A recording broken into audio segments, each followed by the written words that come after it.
Hello and welcome to our webinar, Findings from 15 Years of Travel Surveys at Portland Area Transit-Oriented Developments. My name is Brendan Williams.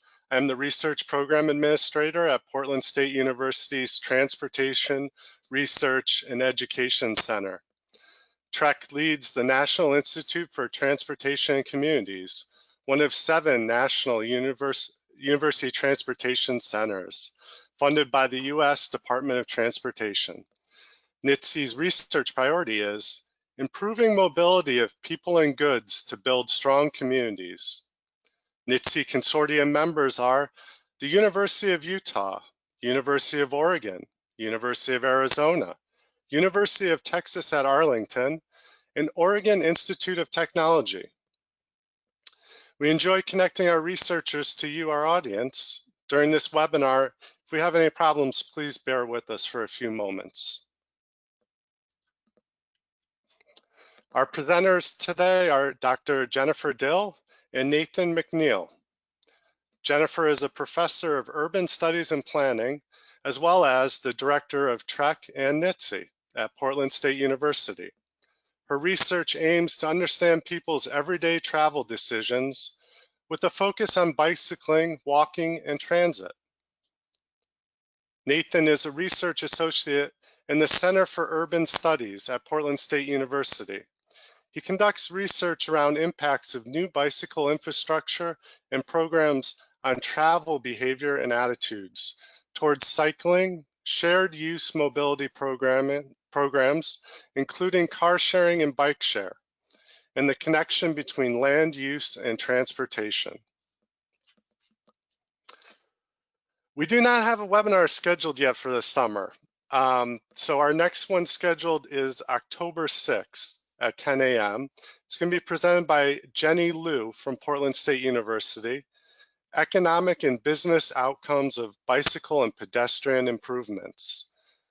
The partners on this project include People for Bikes and Bennett Midland. So we do plan to schedule 2 or 3 webinars before Jenny's, and there's plenty of updates and information that you can get through our newsletter, which is monthly, TREC One and NITC, and then also by following us on social media. Okay, so a brief overview. The presentation is going to be about 40 minutes. Then we'll have about 15 minutes to answer your questions. During the presentation, please submit your questions via the GoToWebinar control panel. After the webinar, you will receive an email with the link to the video, recording, and presentation slides. If you're tracking professional development hours, this webinar is eligible for 1 hour of continuing education credit. Instructions on how to redeem this credit will be included in your post-webinar email. And with that, I'm going to hand it over to Nathan.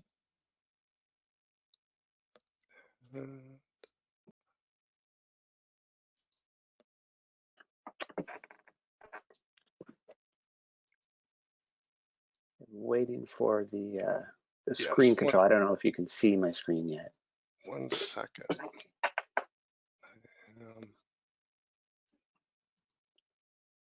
Maybe I can. Okay. All right, so my screen should be visible to you there. Thank you, Brendan, for the introduction, and thanks to NITC for hosting the webinar. As Brendan mentioned, we're going to be discussing transit-oriented development and specifically findings from 15 years of travel surveys that first Professor Jennifer Dill began going back to 2005, and that I've worked with her on since about 2014. So to get right into it, let's see. So a quick agenda on what we'll be covering today. So first, I'm going to give some definitions of TOD and kind of how we're thinking about it in this project. A quick overview of transit-oriented developments in Portland with a little bit of history and a little bit of kind of up to the present day. the PSU surveys that we've done. So just a quick background on how we've done it and why. And then getting into some findings. And I'll hand it over to Professor Dill for some findings on who lives in TODs, how do TOD residents travel, and then I'll come back and present a little bit on a more recent project called Revisiting TODs, looking at some change over time in residents' behavior. So first, what is a transit-oriented development? So the term transit-oriented development, or TOD, has been part of urban planning research and practice for over 25 years, though the concept has existed for longer. Precise definitions vary, but it generally refers to developments that are compact or dense, have a mix of land uses, are walkable, and are within a short distance of a transit station.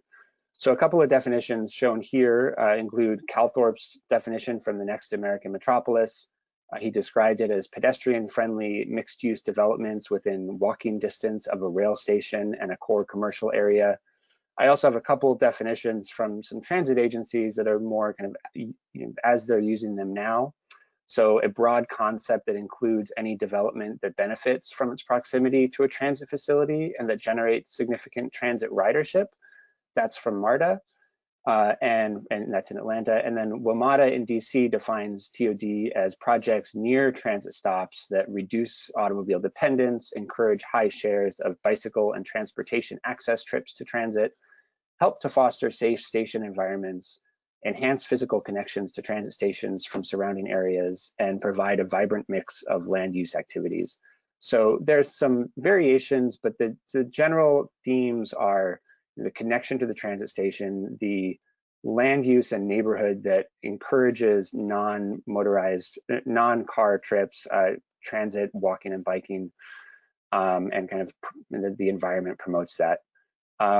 I will also note that the idea of a transit adjacent development has been put forward by some to signify developments that are near transit stops, but maybe don't meet some of these other thresholds that promote the non-car type trips. So they're maybe not as dense, or maybe don't have the destinations.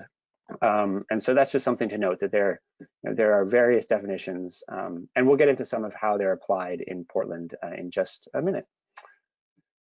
So TODs in the Portland region, if we zoom in on Portland, one event that is important in the story of TOD here was the opening of the Westside Max Light Rail line in 1998.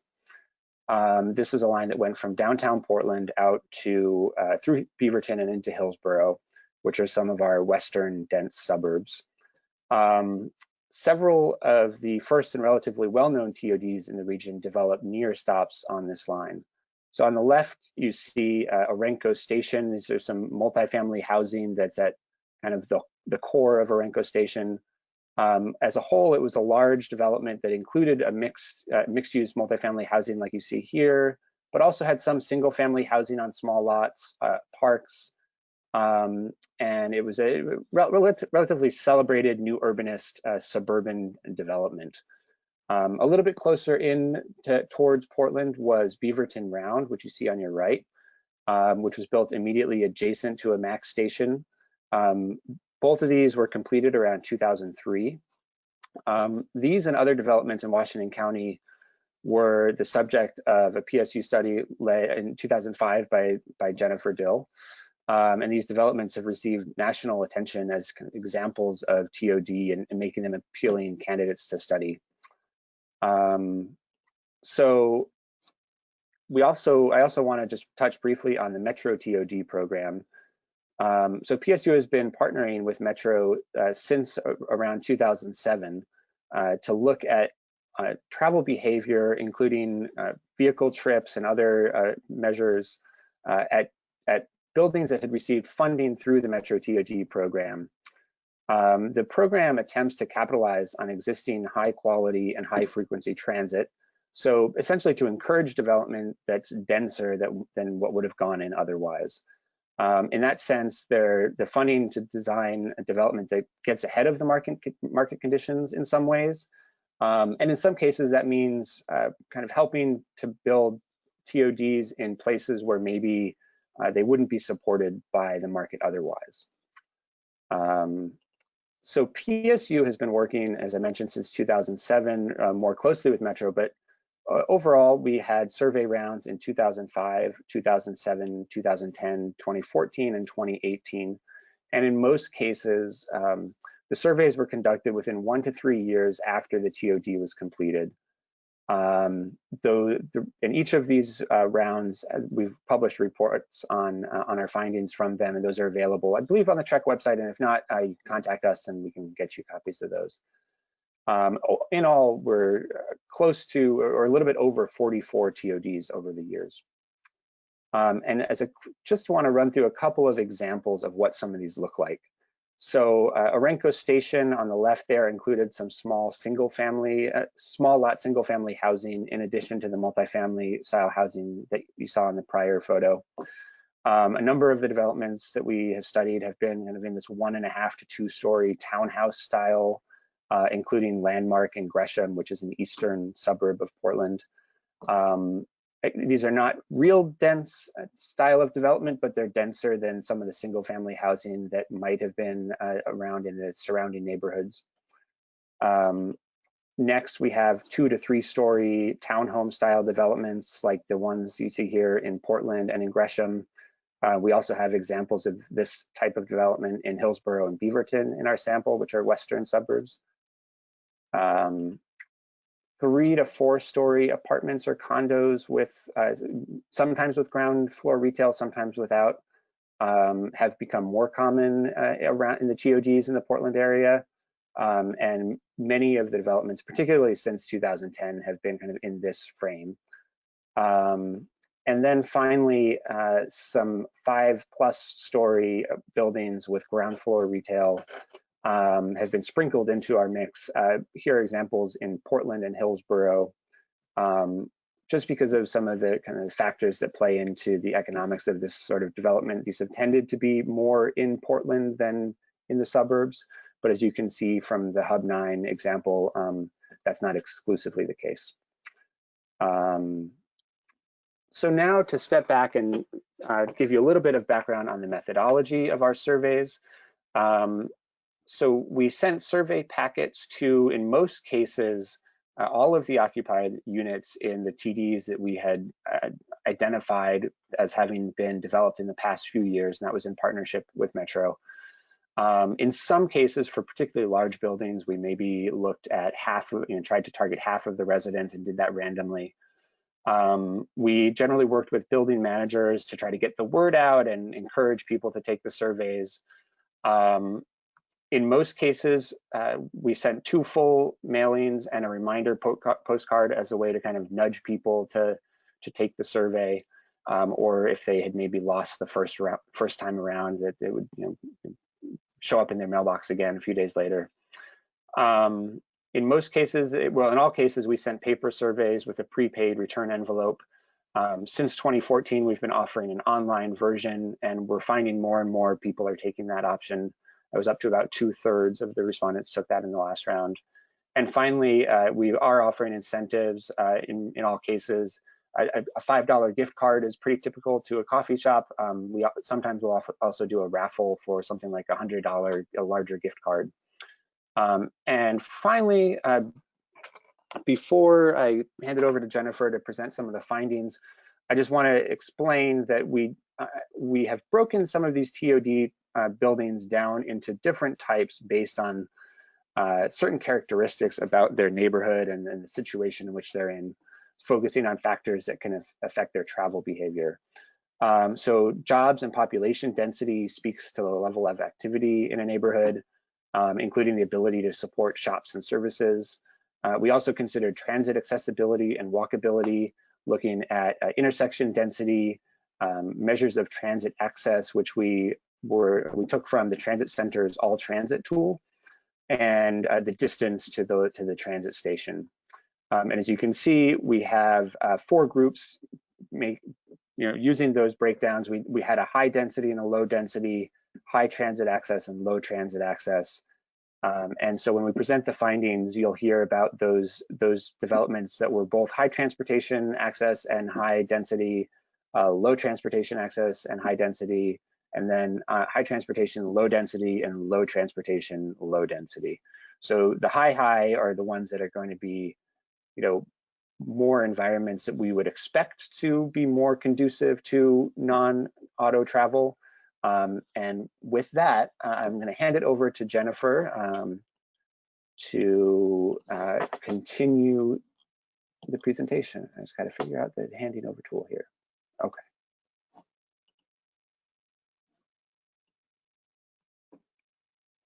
And I need to remember to unmute myself. And Nathan, can you confirm that you see my screen? I believe so. Are you still on the TOD types? Yes. Slide? Okay, I see that. Okay, because of course it never happens as you practiced it 3 times. It's never exactly the same. So welcome everyone. Thanks for spending some time with us. Yes, as Nathan explained, we have categorized the TODs where we've done the surveys into these 4 categories. I will also note that 3 of our surveys were done at TODs that were age restricted to older adults. And we have found that the travel patterns and characteristics of travel behavior at those TODs is quite a bit different. So for the most part, those TODs are not included in the results that I am showing you. So just want to be clear about that. Okay. There we go. So first of all, I'm going to cover sort of briefly who lives in these TODs, the demographics. And on the left-hand side of the screen, I have some of the key demographics of our sample of residents of these TODs. And on the right-hand side, I have data from the American Community Survey from the cities. There's 5 cities that these TODs are located in, and so to give you some comparison. In general, as you would expect, given the housing type, we're talking about small households, an average of under 2 people per household, almost half of them 1-person households, and about the same share as 2-person households. Very few of them having children under 16. Obviously, that has a lot to do with the housing type, the higher density apartment style, smaller houses. Overall, 21% of our sample was age 65 or older.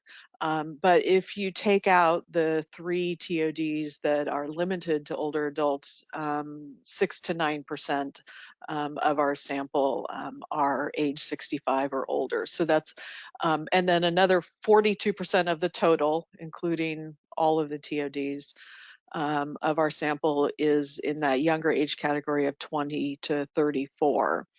So compared to the population in general, when you take out the senior focused TODs, our sample is definitely younger than the population in general. About 21% of our sample are people of color, defined as non-white and or Hispanic. And that is roughly similar to the population in the surrounding cities. On income, about 19% of our sample have household incomes under 25,000. Again, similar to the population, though our survey numbers are not adjusted for inflation. But while the income maybe matches the surrounding cities, these are definitely, at least in our sample of respondents, higher educated. So 61% have a 4-year college degree, which is a lot higher than the surrounding cities. So I'm going to go through a few slides on sort of our results of how do TOD residents travel, and trying to focus in on what the objectives, some of the policy objectives of TODs are in terms of shifting travel behavior away from single occupant private motor vehicles to, in particular, transit, but also walking and perhaps bicycling. One thing I do need to be clear here, and if you haven't picked up on it already, all of our surveys are in TODs of a wide range in terms of how you would define TOD. A lot of these would be considered perhaps more transit adjacent development. And our categories are sort of that 4-quadrant is trying to get at that, that some of these TODs really match what how some people would define TOD much better than others. But again, most of these TODs were part of Metro's TOD program, meaning they're in locations that by definition, when they were first built, they were sort of pushing the edge of the market. So as you could see from the map, many of them were in suburban areas. And so the other thing is we're just collecting data from within the TODs. Where possible, I'm trying to give you some data for comparison, for example, from the census, where we can draw some conclusions about how residents of these TODs travel differently from people who don't live in TODs. But again, our sample is just TODs. We don't have a control sample. All right, so in terms of vehicle ownership overall, our TOD residents do not own or lease many of their own private motor vehicles. 60 to 75% of the respondents are in a household with either 0 or 1 motor vehicle, which is definitely lower than the surrounding cities. And even when you look at the population in surrounding cities, just the 1- and 2-person households in terms of vehicle ownership. So lower vehicle ownership. And in terms, and the other way we measure vehicle ownership is sort of a ratio of number of vehicles to people of driving age. And so 36% of our respondents live in a household where there are fewer vehicles than there are people of driving age. So those would be what you'd call low car households. In terms of the differences between the TODs here, this is one place where you can see the residents in sort of those low density, lower levels of transportation access are less likely to be in those low car households. We ask a number of questions about commuting to work or school. So anyone who worked or went to school outside of the home, we ask them about their commute mode and how often they use different modes for commuting. And here what we've done is summarize that in terms of their primary commute mode, so what they use most of the time. The key finding here is that our TOD residents are using transit to a higher extent than residents in the city are. So anywhere from 17 to 27% of our TOD residents are commuting primarily by transit. And then you can see that's in the dark orange, the lighter orange are walking and bicycling to work. So as a result, the share who are commuting in private vehicles is relatively low. But it's still, at least half or more are commuting in private vehicles. And you can see there we have the data from the ACS about the surrounding cities. So depending on where these are, at the highest in the city of Portland, overall 12% of workers commute by transit. And so you can definitely see that our TOD residents are doing that much more. And we also asked questions about their previous commute mode before they lived in this TOD. And we do see a net shift away from private vehicles to transit and other modes. And in particular, I've listed here that 10% of the residents switched primarily from private vehicle to transit commuting since they moved to this transit-oriented development. In terms of differences between our types of TODs and the commute mode, you can see there that the residents in the sort of what I'll call the high density, high transit access, 27% of them are primarily commuting by transit.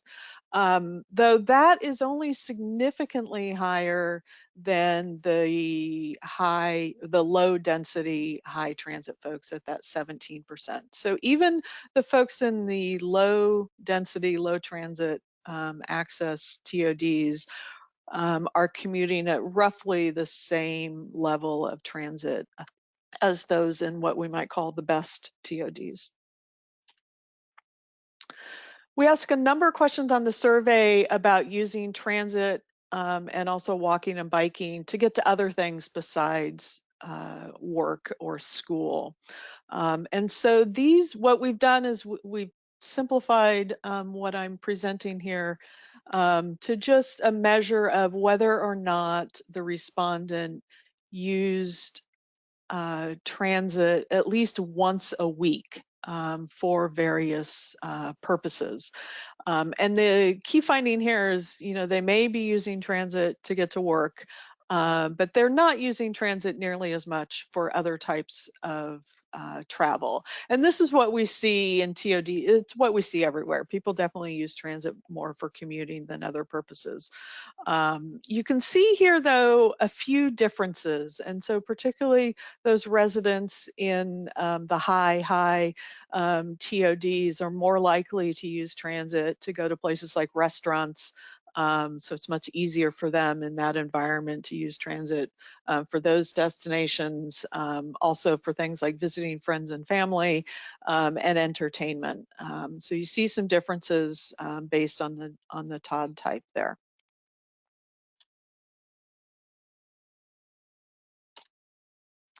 Okay, there we go.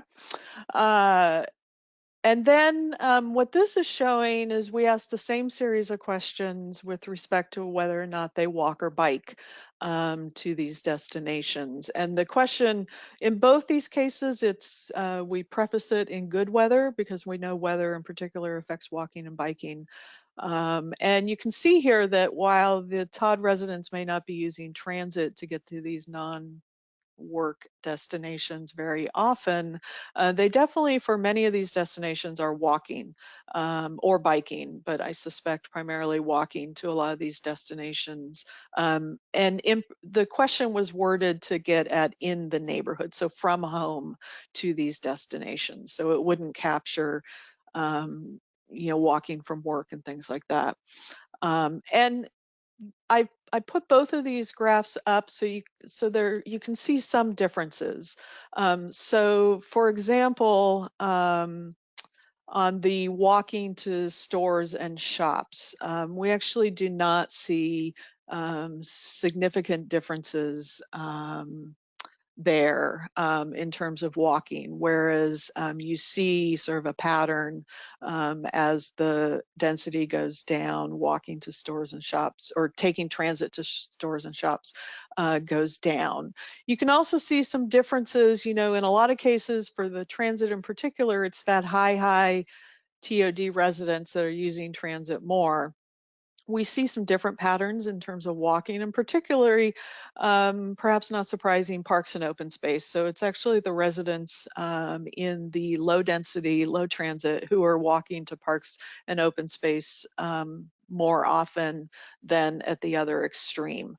And I have to assume that has to do with access to parks and open space in those less dense areas. The other thing, there is a note here on the left-hand side. We have another question that just asks people in the past 30 days, how many times have you taken a walk from your home to a business nearby? And we do see a difference there. So on average in the high TODs, those residents are doing that 10 times in the past 30 days versus at the other end in the low, it's an average of 7.8. So we do see some differences in walking based on the TOD types. So another portion of the survey, we have attempted to try to come up with a trip generation rate.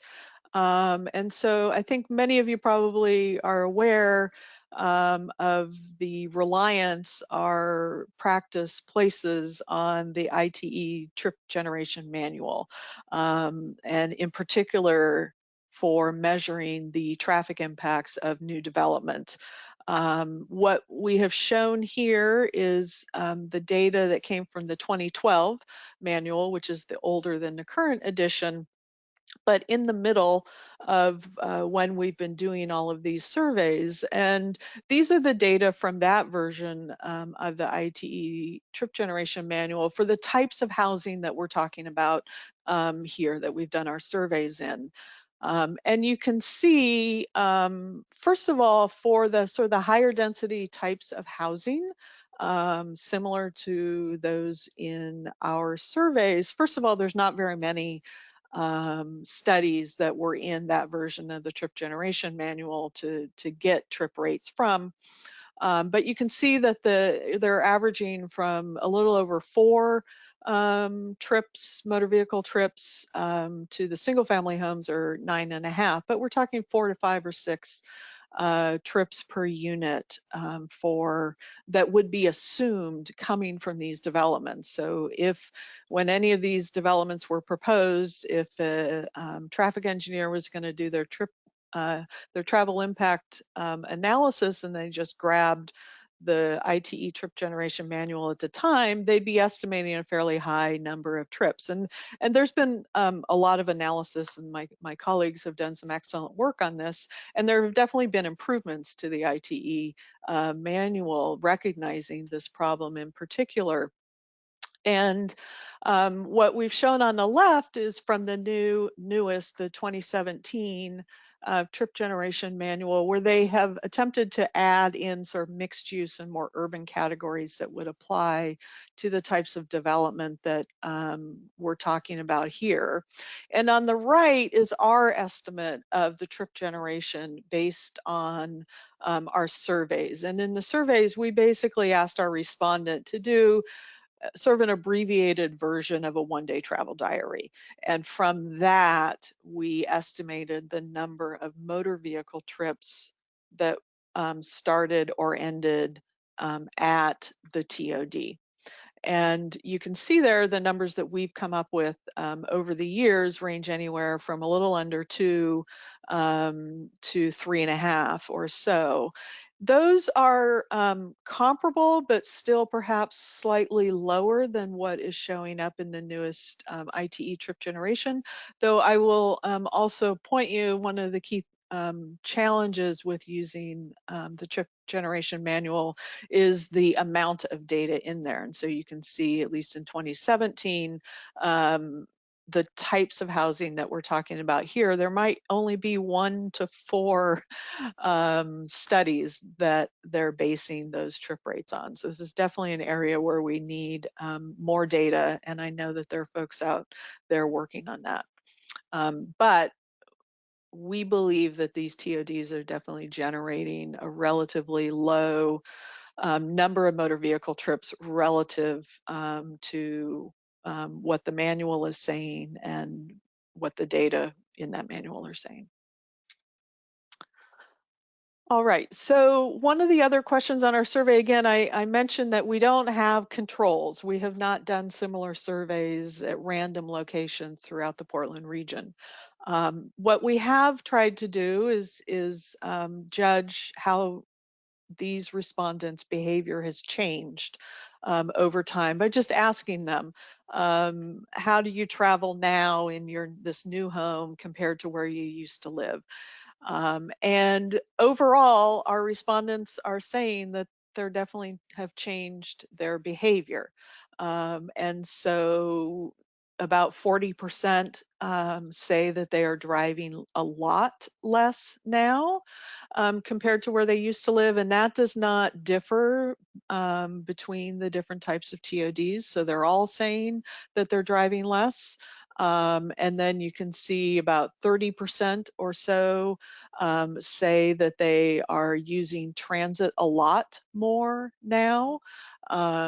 And again, you can see that the high TOD residents are most likely to say that they're using transit a lot more. That's only significantly different from the residents in the low density, high transit access areas. So even those residents in the low TODs are saying that they're using transit a lot more now. And then on the walking in the neighborhood, you can also see that around 30% or so across the board, with that one exception, say that they are walking in their neighborhood a lot more now. You don't see that as much in the high density, high transit, and I suspect it's because those folks were probably walking a fair amount maybe where they used to live. And so that's part of the explanation. So definitely people are reporting significant changes in their travel. So those of you who have been paying attention to sort of TOD and these issues in research and practice over the years, one issue that comes up a lot is self-selection. And so there's an argument that it isn't necessarily the land use in the built environment that is changing people's behavior, but it is that people want to take transit, and that's who lives in these types of developments. And that argument is used sometimes to dismiss the benefits of these types of developments. On the other hand, there are strong arguments that this type of development is enabling people who want to live in a place where they can take transit and to use it, and there's a benefit there. And there is still good evidence from a lot of scholars that yes, self-selection may account for some of the travel behavior, but it doesn't necessarily account for all of it. And so in these next couple slides, I'm going to touch on that a little bit with our data. And we did ask a series of questions about what was important to people when they chose to live where they are now. And transit was very important. So 46% of our respondents said that access to transit was extremely important. We had a 1 to 4 scale, 4 is the highest, and then another 26% rated it 3 out of 4. So the large majority, it was important, and it ranked in the top 10 in terms of importance, with things like affordability and safety and all sorts of other things. And that preference for living near transit did not vary by the type of TOD. So whether they were out in the more suburban, less transit-oriented places or in the more urban, they wanted to live, most of them wanted to live near transit. So how did that factor in to their behavior? So there's a lot going on this slide. What I will try to walk you through it. So on the far right here are the people who said living near transit is extremely important, was extremely important to me when I chose my current home. And of those, 47% of those respondents say that they are using transit a lot more now. And so if you just follow the darkest green bars across from right to left, those who rated transit access a 3, 27% of them are using transit a lot more now. And then what I want to, so there's definitely a relationship. People who are more committed and want to live near transit are using it more and changed their behavior more. And of course, we would expect that. What I want to focus in a little bit more on, though, is down here. So the people who rated transit access a 1 or a 2 in importance. And you do see that shares of, and I would say not insignificant shares of those respondents are saying that they're using transit a lot more now than they used to. So 5% for those the least important, and 15% who rated it a 2. So we're definitely seeing that yes, preference for transit is correlated with behavior, but it certainly doesn't explain completely changes in behavior. And then another point on this is also showing, similarly, it's showing what share of those respondents take transit to a non-work destination weekly or transit for commuting. And again, you see that correlation. People who wanted to live near transit are using it more, as you would expect. What I find the interesting thing here is in terms of their prior commute mode, for those respondents where it was really important for them to live near transit, it appears as if a large share of them were able to make that shift. Previously, only 25% of them primarily commuted by transit, and now that's up to almost 40%. So they wanted to use transit, they were able to move to the TOD and able to change their commute mode. So a few conclusions on this part of the presentation. I'll try to quickly go through. Definitely the demographics of the TOD residents differs from the city, but I think that's primarily correlated with the differences in housing types. Our TOD residents, they are commuting by transit more so than the surrounding cities. But they don't necessarily use transit much for non-commute travel. This is also one place where it's difficult for us to compare to people who don't live in TODs. We do know that on average across the whole region, only about 4% of shopping trips are by transit. So our residents may be using transit at a higher rate for those trips, but still not much. But they are walking to nearby destinations, a range of destinations.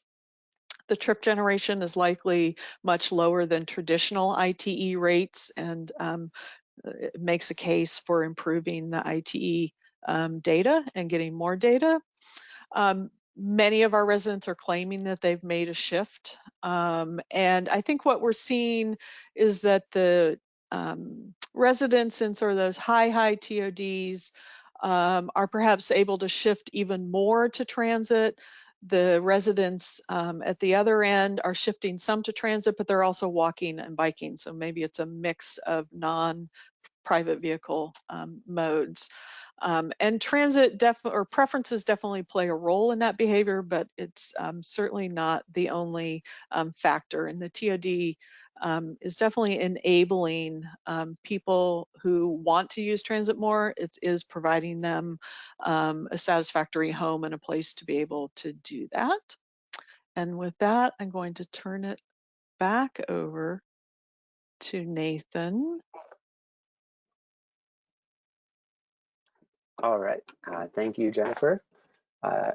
So I am going to now talk a little bit about a recent project that we did that tried to capitalize on some of the past TOD research that we had done. So in 2018, we had the opportunity through some NITC funding to go back and resurvey some of the buildings that we had surveyed in years past. And so we tried to select buildings that had been in some of the earlier years of the surveys, so that some time had passed. We looked for buildings that had that were in neighborhoods where there had been some significant change, to try to understand the effect of neighborhood change on some of the travel behavior. And we generally surveyed, or not generally, we tried to survey current residents. So we sent the surveys to the units now. So there may be a slight bit of overlap between some residents that had been there, for quite a number of years, but in generally it's new people living in the same buildings. So as a quick introduction to the idea behind the project, we were interested in exploring. First, I'm going to talk a little bit about Orenco Station and Beaverton Round, which were the two buildings that I talked about earlier on in the webinar. Some of the multifamily housing at Orenco Station is, you might remember that picture on the bottom left. The arrow is pointing to where that building is in this kind of satellite image of Orenco Station. This is from 2003, and across that expanse of undeveloped lots is the light rail station. So it's quite a distance away, and not really a lot going on in the middle there.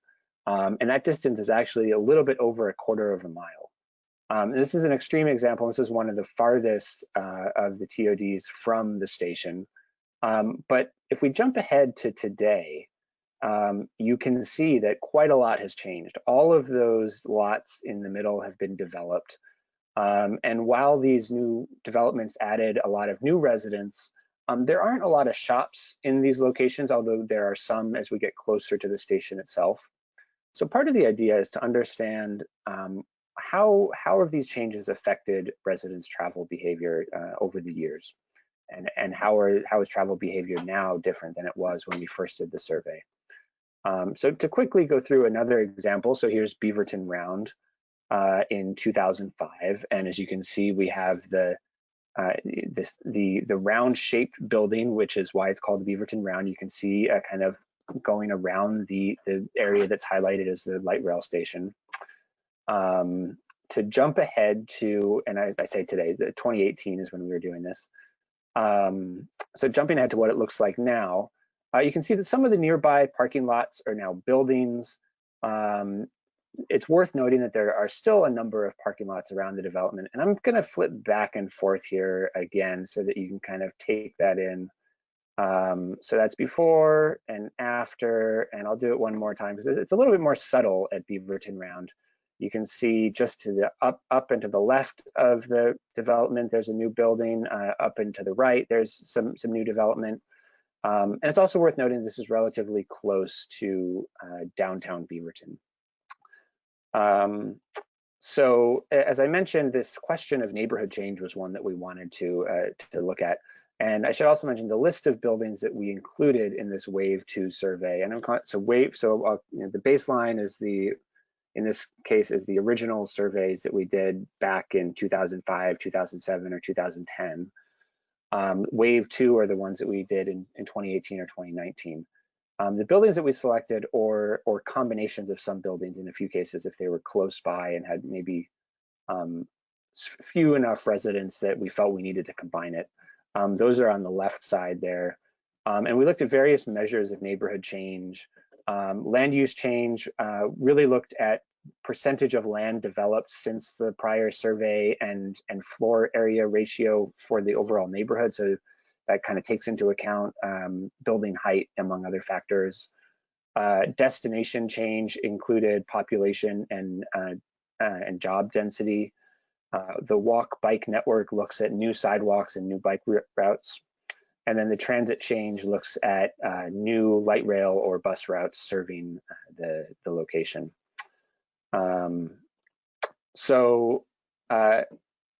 First we looked into commute modes, and for those, and this was specifically for those who work outside the home. And it's worth noting that we did see an increase in older people who were not commuting or told us they were retired at some locations.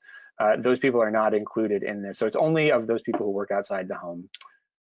So for those that, and these are everyone that does these things at least once per week. So for drive alone, at least once per week. While there's not a lot of change overall, we did see some changes at certain buildings, and in particular on the east side of Portland and in Gresham. We saw some drops in the number of people that are driving alone at least one day a week. In transit, you can see around 30% or a little over 30% are commuting by transit at least once a week, and not a lot of change there. Although there were some differences in specific buildings, and I'll mention that the Gresham TODs, we did see an increase from a low of around 5% to about 28% in the more recent surveys. So there's some increase there. And I'll talk about Renko multifamily housing in a minute. We did see a drop there.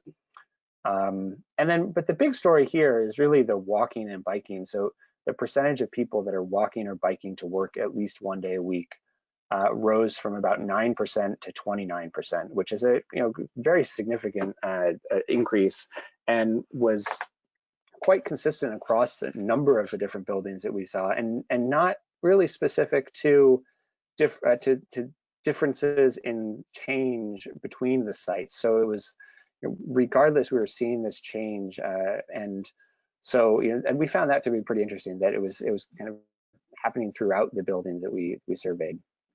Another thing to note is that we're also seeing more multimodal commuting. So if you can see, particularly in the more recent surveys, the percentages of people that took, that drove at least one day a week, that took transit at least one day a week, and that walked at least one day a week is quite a bit over 100%.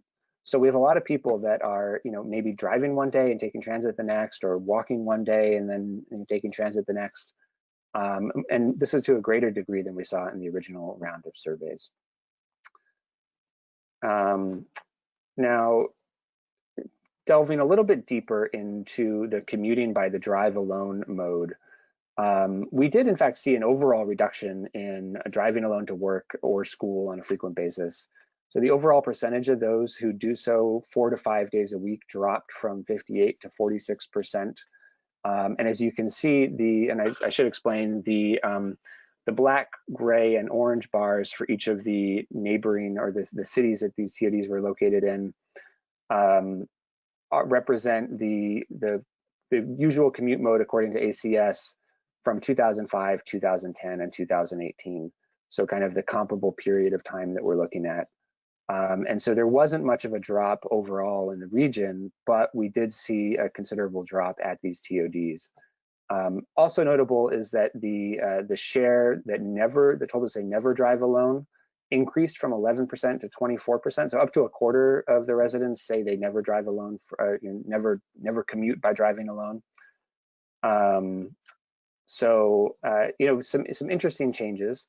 And now I'm going to focus in on those two buildings that I showed those images of the change in the neighborhood and talked about earlier, and look at some commute and non-commute travel patterns for those.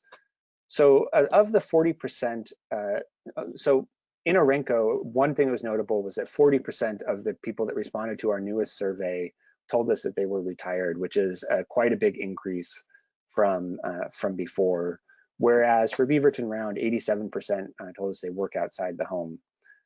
Of those who told us that they do work outside the home, so this is not counting those 40% at Renko Station, the drive alone rates were consistent at both of these from the prior survey at 76 to 86%.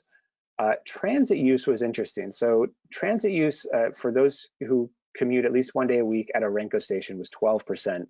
It dropped, in fact, from about 50% in the original survey, whereas Beaverton Round remained steady at about 50%. It is worth noting that these are relatively small sample sizes, and so although the difference was significant, there's the potential that there's something going on with the sample in terms of who responded, but it's certainly notable that big of a drop occurred. And then the percent that a walk or bike to work one or more day a week, both of those, consistent with what we saw in the last slide, increased quite a bit, so up to 25% at a Renko station and 36% at Beaverton Round. Getting into non-commute trips, and in particular walk trips, either around the neighborhood or to a store or business. So what's interesting is that at Renko Station, the numbers didn't change significantly. So they're not that different from the last time we did the survey in 2005, but they are quite high. So 24 walk trips around the neighborhood, 14 trips to stores or businesses. Those were higher than any of the other developments that we looked at. Beaverton Round, on the other hand, had an average of 8 trips around the neighborhood. And this is, and if I didn't explain this already, I'm sorry, within the last 30 days. So just to clarify that, 8 trips in the last 30 days. and walking to a store or business, so 6 times per month. And both of those were significantly higher than the last time, but again, quite a bit lower than a Renko station. So kind of some interesting things going on here where there's clearly the neighborhood in Renko is conducive to walking and kind of taking care of business locally to a greater degree than Beaverton Round. But we do seem to be seeing more change at Beaverton Round. So some interesting things to consider there. And so just a few conclusions on this portion of the study. So the results that we found are generally consistent with TOD objectives in terms of the changes that we see in the way that people are reacting in terms of their travel behavior, including a decrease in drive alone commuting, an increase in walking and biking commuting, and I didn't mention this before, but the share of people living in low car households, so fewer cars than adults, increased from 34% in the original surveys up to 50% in the more recent surveys. At the same time, we did see an increased preference for walking over driving, so people indicated that they would rather walk than bike whenever possible, and that they felt they could do without having another car, for example, which were changes from the prior survey. And then we also noted fewer changes than expected in non-commute trips. So those slight increases in walking for non-commute purposes at Beaverton Round were not consistent across all the other sites. And in fact, we generally didn't see many changes in non-commute trips. And this is also true for transit and for other modes. And so that was, we're not seeing the trips within the neighborhood changing as much as we might have expected. And then finally, so some of the reasons why, some of the challenges that we may have had in getting at some of these differences. We do see that we'll probably need to do some further modeling to disentangle some of the land use and demographic change, and see if we can really, isolate some of these buildings like Beaverton Round that did see some increases in walking and biking, and understand what were the specific factors influencing that. And then we may have been limited by the variety of geographies that we had at play here. So we included both, so east side and west side suburbs of Portland with some pretty different characteristics. And it ended up with some low sample sizes in those different areas, and just made some of the comparisons challenging. So with that, I see that we're close to the end of the time. I think we probably have a little bit of time to answer some questions. So I'm going to open it up for that. And yeah, I finally figured out how to see the questions more than half a line. And it looks like, Nathan, you've answered some of the questions online, but one question that hasn't been answered is sort of how much we looked at the actual transit service and how that plays a role here.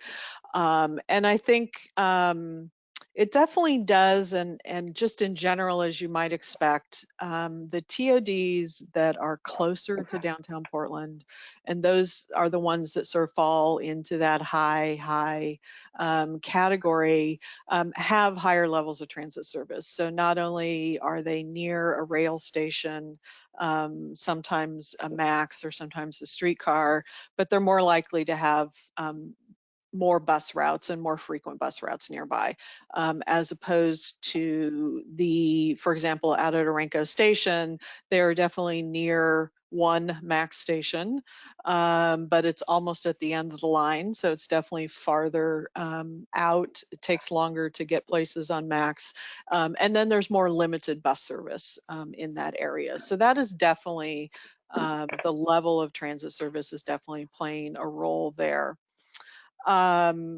There's a question, there's one question specifically about a development in Portland. It's not on our list. One thing we should make clear, the majority of these surveys were done with financial support from Metro to evaluate what was happening at the developments that they have supported. And so that limited our sample in some ways. The first round, we had funding from another source. So that's limited.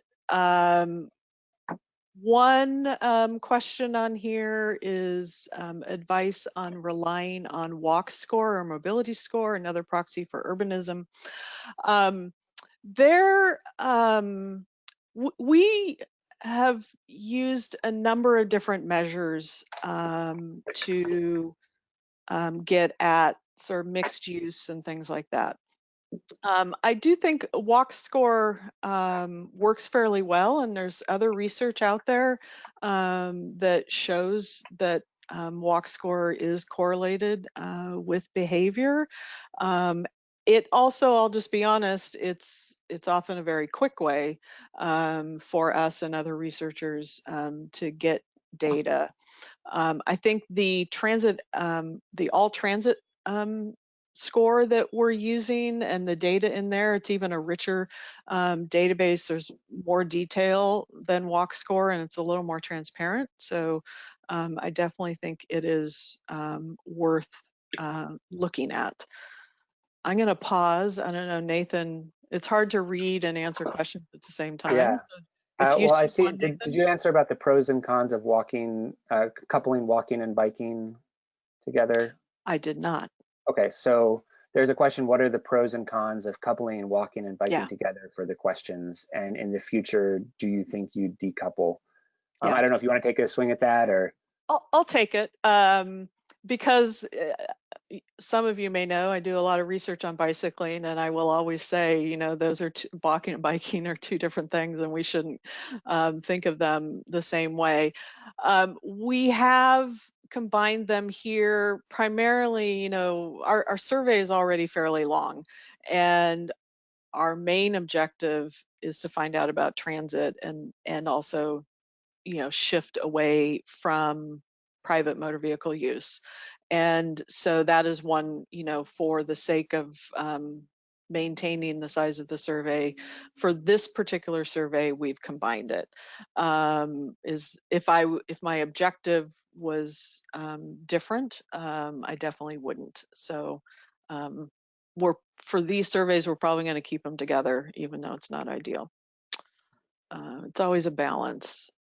I see another here. Did the age demographics of the residents, respondents increase for the second survey? And so there were a couple of things that related to that. One is in some of the buildings, the average age was older in the second survey. And one thing that was notable, so as we mentioned early on, we tried to survey initially the buildings within 1 to 3 years after they had been built, and because of the second survey was, you know, 15 to 20 years after they were built, we saw more people that had lived there for longer, for 5, 6, 7 years, whereas we, you know, really didn't see that at all the first time around. And so I think that's part of, you know, that's part of the reason why we saw some increase in age, because, you know, there maybe people that have been there longer. And you know, as you probably are thinking to yourself that, you know, we had that large amount of retirees at Orenco Station, and so, you know, there may be some other factors at play in terms of they might be more appealing to people as they're aging. We don't have a lot to get into that other than knowing that they are, you know, that they are older than our last survey round. So there's a question here, are the developments selling well? Questions about demand, the percent that are not subsidized. So a few things here. We don't have a great measure of like selling or rent. The majority of these are rental units, though there are some condos for sale, and particularly at Orenco, some of that housing was condo or single family, or the townhomes sometimes are for sale units. Our only measure of occupancy is when we mail someone a survey and it gets sent back by the post office as vacant. So we actually do have some data on that, though I haven't really looked at. I think overall, these are overall pretty successful. One exception I will note, the original in the 2005 survey of Beaverton Round, it was in the early years of that development, and it was more vacant at that point in time than it is now. You asked about the subsidy. One thing to clarify about Metro's ToD program, they do provide financial subsidies for these buildings, though in most cases it's a really relatively small percentage of the overall cost of the development. And so what they aim to do is to provide enough funding that it sort of pushes the development from being, maybe 2 stories to higher, or not having ground floor retail to having ground floor retail. And so the Metro subsidy is not necessarily changing the affordability of the unit, though more recently several of these developments do have an affordable housing component to it. So hopefully I've answered that. Nathan, do you see another one on there? So there's a question about what were some of the lessons we learned when converting the paper surveys to online or a combination, which is a good question. And I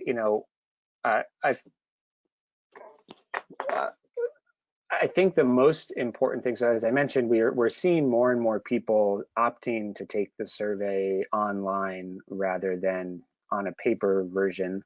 And this is across other projects that we've seen too. But it really does depend on who you're surveying, and you have to consider, do they have access to the internet? Are they likely to be looking at it on a smartphone versus a computer?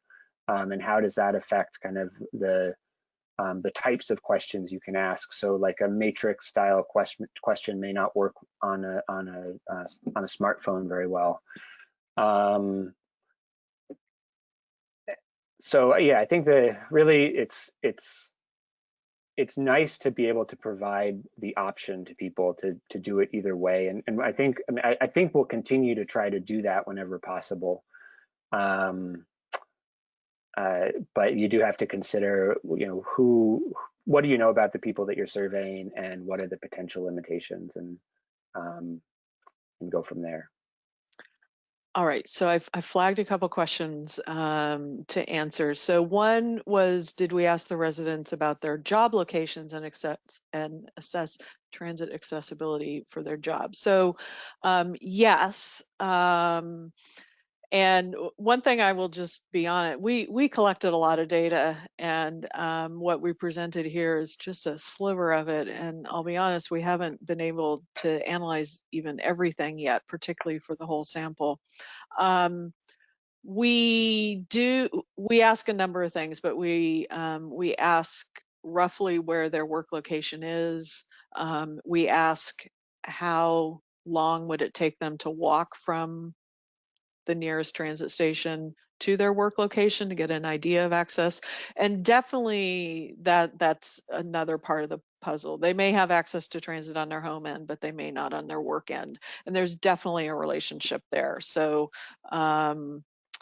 we have looked at that. It is important. Another question, did we notice any difference between TODs served by bus versus rail?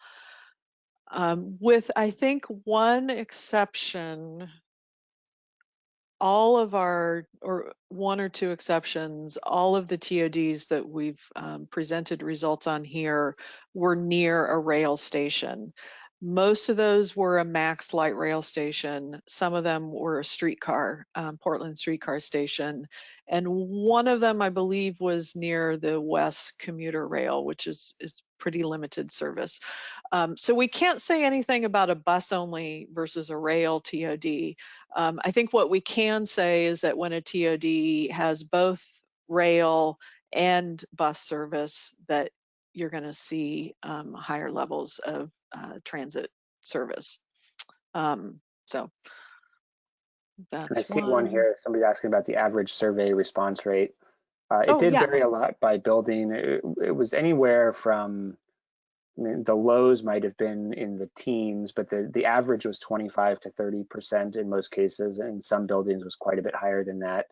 A lot of that depended on, word of mouth makes a big deal. So if people start talking about, doing the survey, then we get more people taking it.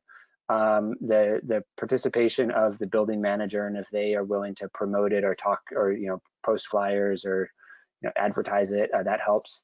But yeah, so the 25 to 30% range, and across the different years, that was relatively consistent overall.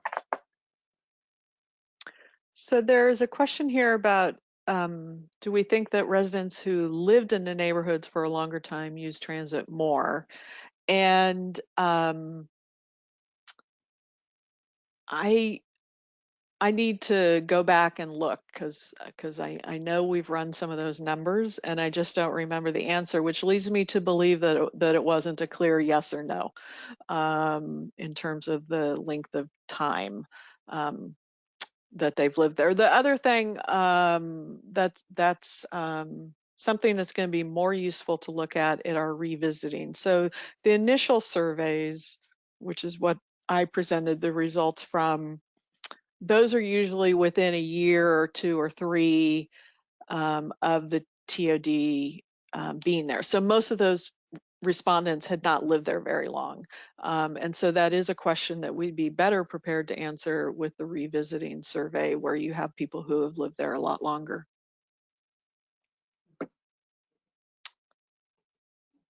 There's a question about our incentive budget for the $5 reward.